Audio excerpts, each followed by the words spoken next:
This is to confirm an accident that happened.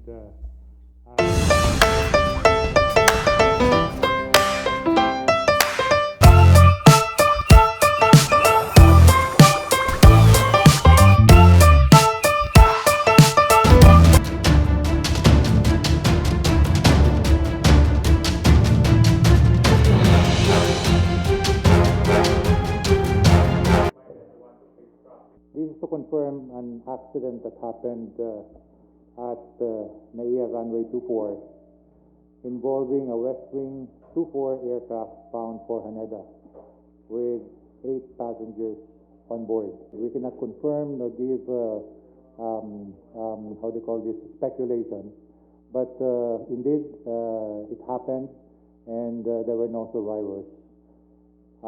It's too early to speculate, sir. The aircraft is airworthy, it is. The licenses of the pilots are current. And it's a Westwind aircraft. It's a corporate jet performing a medevac from Manila to Haneda.